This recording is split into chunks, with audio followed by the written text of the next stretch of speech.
What happens when a royal sits down for one of the most prestigious interviews in America, only to walk out in fury? Prince Harry's eagerly awaited 60th birthday. Minutes of the Anderson Cooper interview started out calmly and warmly. However, as the tension shattered as the questions grew more complex, wide open, this wasn't only an interview. It burned slowly, collision between an experienced reporter and a rebellious monarch plummeting into one among the most memorable walkouts in history of television.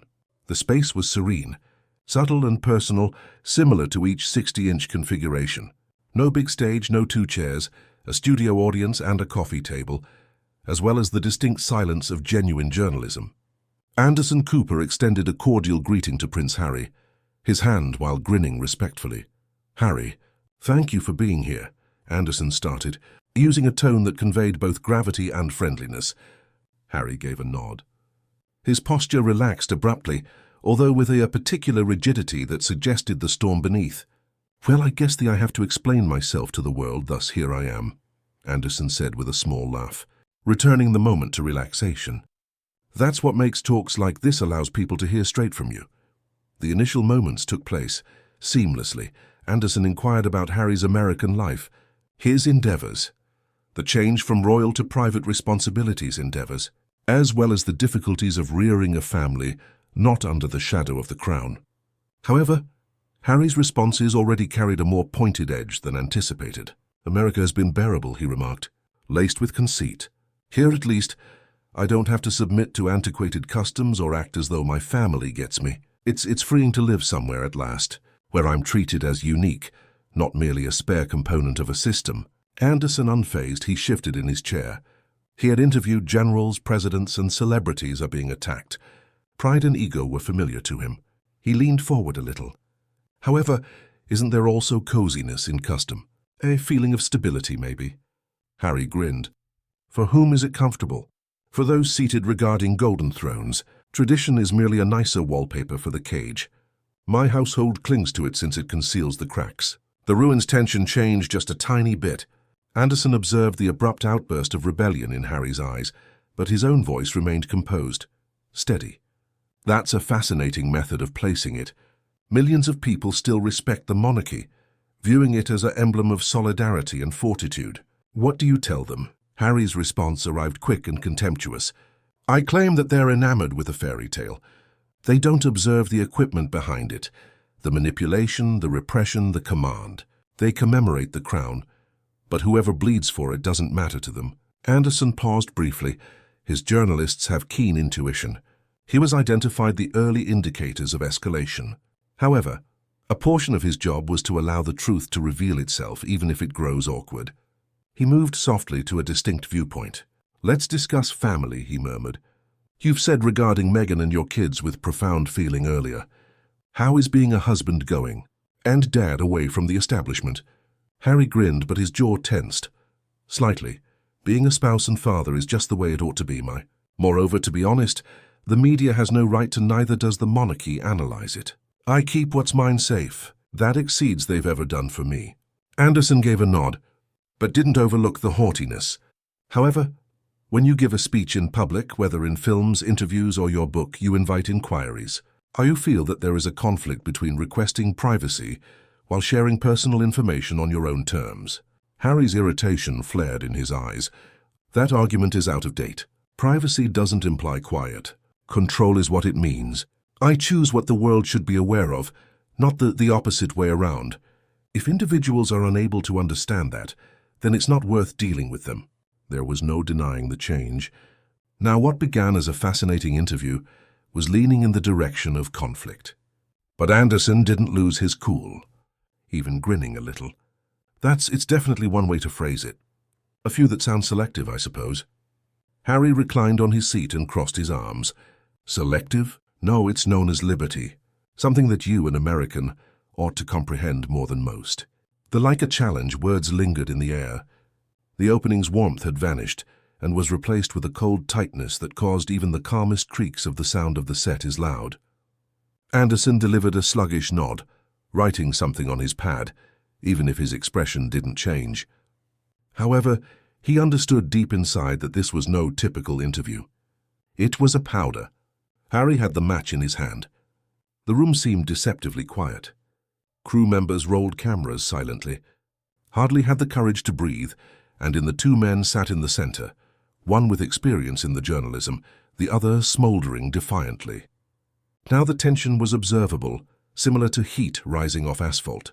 Anderson Cooper leaned forward a little.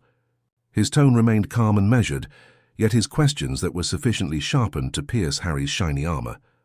"You've discussed your difficulties with Anderson started the facility.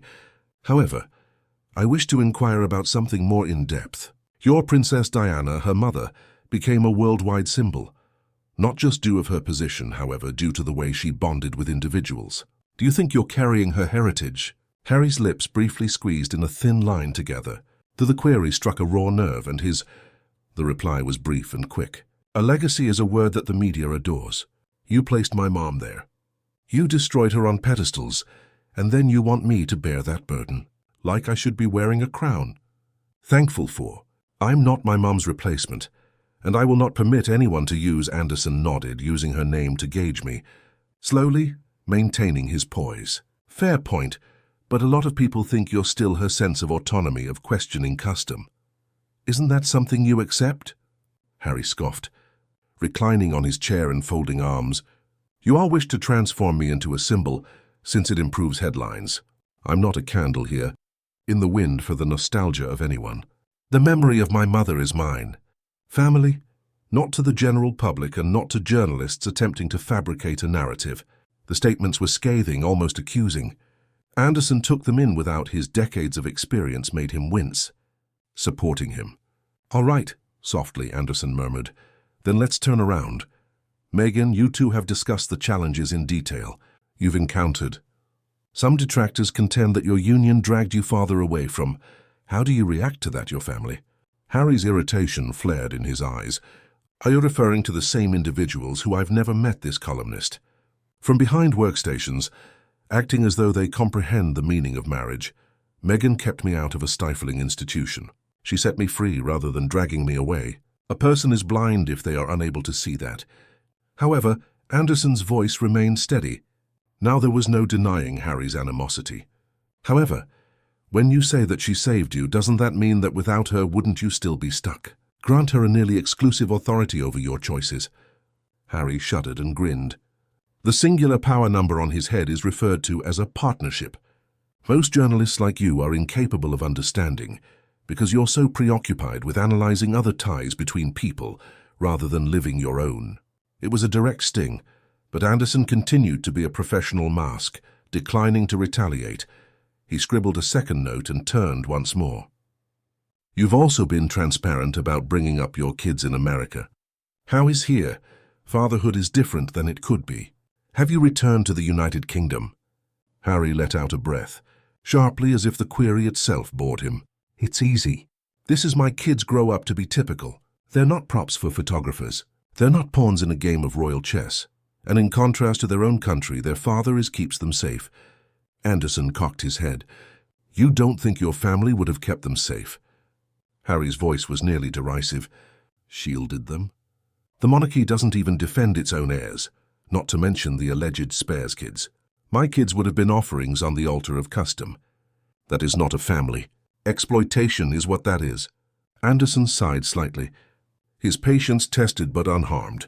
Some may claim that by entering books, documentaries, and interviews like this one, you're also placing them in the limelight, but beneath your own terms. How do you make sense of that? Harry suddenly leaned forward, his voice rising more difficult. "I don't have to make amends. Anything. I choose what's best for my family. The crown and the media doesn't, and most definitely not those like you." Instantly the room grew colder. Anderson stretched his jaw, but his tone remained composed. "It appears that every query regarding responsibility, Harry, you return to control by redirecting. Do you believe is there space for equilibrium?" Harry's grin expanded almost arrogantly. "There is no such thing as balance. Your tale is either under your control, or it has control over you. I'm not going to be a victim of story any longer. That's something you'll never comprehend since the entire profession relies on making fun of other people's existence." For the first time, Anderson's brow wrinkled, the slightest a flickering expression of annoyance on his otherwise calm manner. He allowed the stretching the stillness, observing Harry take pleasure in it. When he finally spoke, his tone